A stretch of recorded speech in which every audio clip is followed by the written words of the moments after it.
mpya pamoja na agenda za serikali. Mimi ni Mashirima Kapombe kutoka runinga ya Citizen, lakini niko na wenzangu kutoka mashirika mbalimbali ya habari. My name is Joel Chacha from K24 TV. My name is Michelle Ngele Odhiambo from NTV. And I am John Jacob Kuria from the Kenya Broadcasting Corporation. I am Ashley Mazuri from KTN. Good evening, I'm George Maringa from Cape Media Limited, TV47. Karibu Professor, na asante sana kwa muda wako. This interview will be conducted in both English and Kiswahili, so feel free to express yourself in the language that you feel most comfortable. Now let's start with the elephant in the room. When we publicized this interview, some of the reactions that we received were quite hostile on your person. And I'll read some of those responses that we got. One said, cancel that interview. Another one said, not worth my time. Another one called you a butcher and a murderer. Another said, who killed protesters under his leadership? Now, why would this interview generate so much hostility on your person? And why do you think Kenyans feel tonight whatever you have to say is not of value to them? First, I appreciate and thank you for having me on this broadcast. It is, maybe I start by saying that not everyone is saying what you read out. There are others who are saying other things. But that is still okay because it is the right of the people of Kenya to express themselves on what they think about their leaders, especially political leaders. And therefore, mine is to confirm that because I've been in public life for a while, in various capacities, I have endeavored to do my best to my country. And I have no regrets for anything. Maybe lessons learned, which is a common human thing that perhaps there are things I've picked along the way. But in terms of my public duty and commitment to our national interest, I have been extremely clear on what is expected of me in the various roles that I have played in this country. As Interior CS, where Kenyans feel that you oversaw massive brutality on Kenyans who are expressing themselves when they felt that their leaders were not representing them in the way that they should. Do you take personal responsibility for the murder of 60 people, according to the KNCHR? Well, the violent protest that took place early this year and even earlier on in 2023, unfortunately led to loss of lives. Some of those lives were lost in various ways, including through police action. I have no reason to take responsibility for anything because the space of violence and encounter with law enforcement is a space which is defined by law. And the role of the Minister for Interior is defined in the Constitution, Article 245, on what that role is.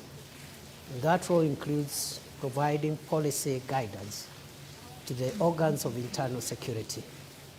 The role of police operations are protected through the mandate of independent command of the Inspector General, and therefore police operations, especially in engaging protesters or people who are seen as breaching the peace, is the province for the independent command of the National Inspector General of the National Police Service. As far as I'm concerned, the 2 years I have been the country's Interior Minister, every single day of them, when I woke up to do my work to make sure that the security organs of our country that protect our country from threats, security threats, perform their work, and should they require any policy guidance, that guidance is provided. And that's all what I can say for now. So you're saying tonight that you have no say whatsoever when the police misbehave? The Interior Minister has no role in police operations, according to Article 245. So you have no say whatsoever when they go wrong as a professor of law? I have a say, and I said it. And the say is this, that police officers are allowed to use force, including lethal force, in exceptional circumstances. Should any officer violate the strict parameters of those circumstances, they are accountable under the law. And we say it many times, not once, not even in the context of the protests alone, but also in the context of the fight against terror and the fight against banditry and other organized crime.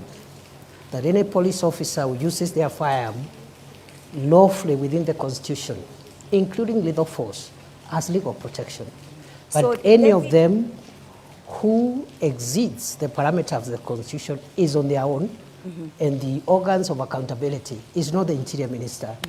It is the agencies such as IPOA and the DPP and the rest. So who shot at David Chege at the precincts of Parliament and Erickson Chalo Mutisia? These two young men were not armed. Would you say that use of live ammunition was reasonable? I think the matter of the violence that occurred in Parliament and the unfortunate loss of life is a matter that which is actively being investigated by IPOA and other agencies. So it will be preemptive for me to tell you who shot the two Kenyans who unfortunately, according to the records, lost their lives in that context. So how far are the investigations? You're the DP now. You may have moved on to a different role, but it's definitely senior to I'm what you aware are. that there are two ways of conducting investigations. One is through the internal affairs unit of the police.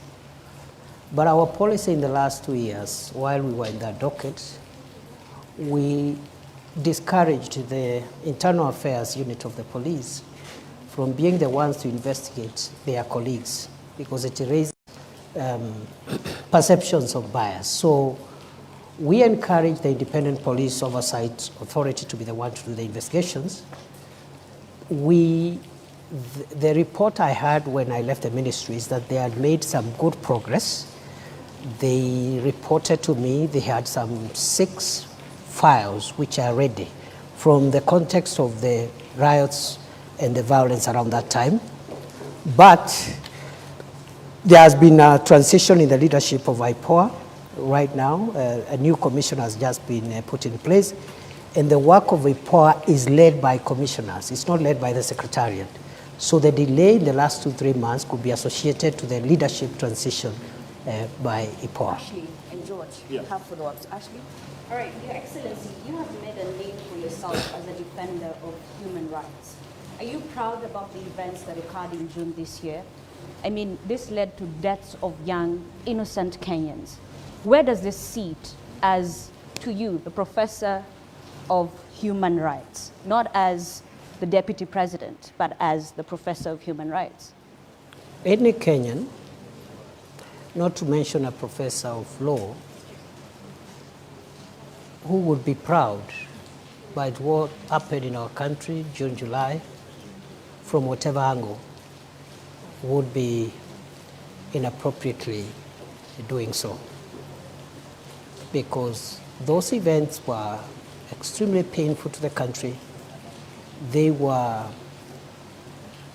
unnecessary, if I may say so, because there is a way of processing democratic encounters, and there's a way in which the balances between the protection of public safety and the expression of individual rights and freedoms must help us navigate peaceful and orderly society. So to answer your question, I wouldn't be proud at all. Mr. Deputy President, then what did you have to say to families who are still looking for their loved ones? For instance, on X, we were tagged and someone said, I always communicate with Peter Masharia's mom. Imagine she wakes up every day to go to the mortuary. Peter Masharia went missing on the 25th of June. Tonight, what do you tell those families that are still looking for their loved ones? To the families who lost their loved ones or whose loved ones are still missing, I would say that it's unfortunate that this country went through what it went through in June, July. I hope that our country has learned the lessons and we will not get there again, because losing a loved one, having a loved one missing for months, almost half a year, even for a day, is extremely painful. And therefore, as I said when I responded to this matter earlier on, maybe not on this forum, it is very unfortunate, and we, including myself, regret that our country went that direction and hope that we will not get there again. Yet when they look at you, Professor, they say you are the face of, disappearances, abductions, deaths and murders on young people in this country. Do you feel that you're struggling to shake off that tag? Not at all, Okay. because it is not true. So I don't struggle at all. So then Your Excellency, the families that were bereaved pleaded with the government of the day to help them with burial expenses. Did that happen? How much was spent? And there was a committal to compensate families that lost their beloved ones. What's the status of that, Deputy President? To the best of my knowledge, a number of families were given modest ex gratia support on a request basis and on a basis of confidentiality, because what the state does in a situation like that, when there is distress in the country, citizens are facing distress, we go out of our way for ways of supporting. But normally that support is support which, first of all, is not budgeted for, so we have to look for ways of, within the security budget, absorbing some of those costs. And if I recall well, a number of families were supported on an ex gratia basis. The question of compensation is a little more complex and will require guidance, because no law would allow expenditure on compensation for events similar to what we had. I am aware, even in more extreme cases like terrorist-related deaths and injury, it is anticipated that victims of terrorist crimes and other violent acts would be compensated. And I think when we left the ministry, we were trying to develop regulations on the operationalization of Section 49 of the Prevention of Terrorism Act. And I think that can form a basis of thinking of how else or in which other circumstances perhaps extreme cases of loss and injury could be compensated. So that's a discussion we are having, and I am more than willing to follow up. Even in my new role, nothing prevents me from following up and ensuring that in justifiable cases which are defined by law, where injury or loss happens and the law allows, then compensation can ensue. So this evening you're telling Kenyans that the bereaved families will have to wait longer until the law is developed. And I'm not actually asking for specific families.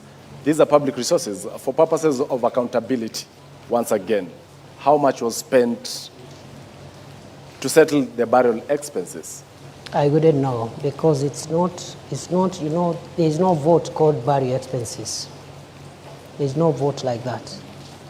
So this is ex gratia support, not just for these cases, many other cases every day that the state deals with are done ex gratia within the security operations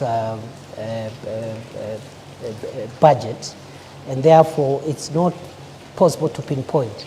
This amount was used for burial because of the lack of a specific vote line. On the time frame for compensation?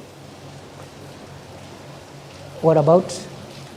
What time can they wait? For how long can the law be developed? I am not sure, but we will do our best to make sure that cases where we form consensus, national consensus that require compensation are onboarded, because even in the extreme and glaring cases of terrorism, I've told you, it has taken, I think now, quite a number of years since we enacted the Prevention of Terrorism Act to operationalize that section.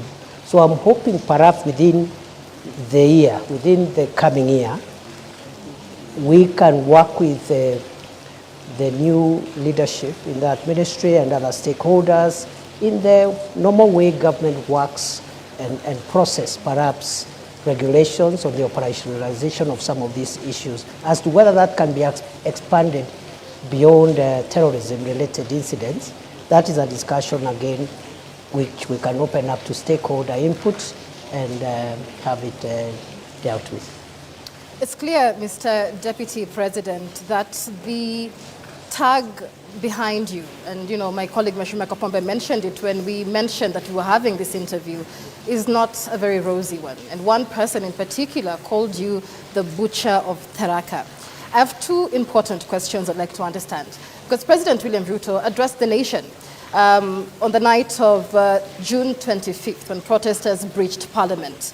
He told the nation that that was a treasonous act perpetrated by crooks and criminals. Do you believe that the young people killed by police during the protest were crooks and criminals and not young people trying to advocate for their rights? The protests of June started as legitimate protests by peaceful Kenyans who were expressing their rights and opinions on certain issues that they felt that needed to be handled by government differently.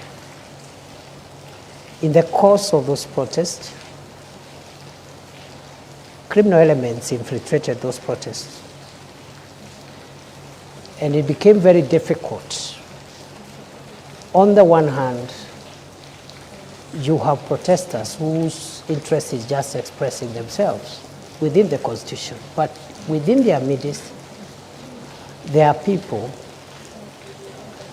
killing people, hurting people, looting property, and that's how Parliament was breached, because protesting does not include breaching in Parliament, which is a restricted access facility. And that day, we came very short of the burning down of Parliament. And in the process, the chambers of the Chief Justice were also vandalized by protesters, broke the wall, broke windows and doors, and stole water and other items. So the point is, how do we balance going forward? They need to protect the right to protest, but at the same time ensure public safety. Other countries have had their occasions, like the Americans had on 6th January 2020. Similar situation. People unhappy with an election outcome, and they just venture into constitutional institutions and run amok and bring violence. So it is unfortunate we had that mix-up between honest, legitimate protesters and cruel and dangerous criminals who really caused a lot of pain, death, destruction, and almost put down some of our institutions established under the Constitution. There's been many questions over who gave the shoot-to-kill order. Was there a shoot-to-kill order? And was it a show of culpability for security agencies under your command that warranted the presence of the military, the Kenya Defense Forces, to quell the situation? There was no shoot to kill order. And the Interior Minister does not command the operations of the police. And this is spelled out in Article 245 of the Constitution in very clear terms. If there was Your Excellency, I want to put this question to you, and it's a question of responsibility. When you're being vetted for the second time as the Cabinet Secretary Interior, there was a lot of praise heaped on you for combating banditry in the north of Kenya. And you appeared to acknowledge that. Was the police in the North Rift under different command, so much so that when it comes to the Genzs protests, you're not the one in charge, but when it comes to the North Rift, you will take the glory? At no time have I said I've been in charge of the operations on banditry, because the Minister for Interior does not play that role. Have I provided a policy leadership to deal with banditry in the last 2 years? The answer is yes, in a very consequential manner, with great humility, because other than advising on the establishment of the Operation Maliza Uhalifu and the gazettement of the disturbed areas. You know, that's the job now of the minister. Those are policy interventions. But I was able to push through in a very difficult financial situation prevailing then in the country, an injection of a significant amount of resources to acquire equipment to assist the police in their operations, which has been the missing link for many years. MRAPs, that is the mine resistance ambush protected vehicles, armored personnel carriers, drones, that is the aerial vehicles, unmanned aerial vehicles, and so many other, including personal protection items. So in a very modest way, I would want to be associated with the tremendous work done by the police, with the support of the military, to dismantle the infrastructure of banditry in the North Rift, because I provided policy support for the acquisition of modern weapons and also providing the legal space for the police to carry out operations, especially in the areas which I classified as disturbed and dangerous, because that is where criminals were always retreating and regrouping. Those areas today are completely free from bandits. The question here, Your Excellency, is on the question of responsibility. Local NGOs, the United Nations, the US government, the foreign missions have admonished the government of the Republic of Kenya over its human rights record, and particularly the handling of a Gen Z protests. My question to you tonight is, when the Republic of Kenya is being admonished, who takes responsibility? Well, as I have said, you see the general admonition or viewpoints by various stakeholders on the performance of government on many things, including homeland security,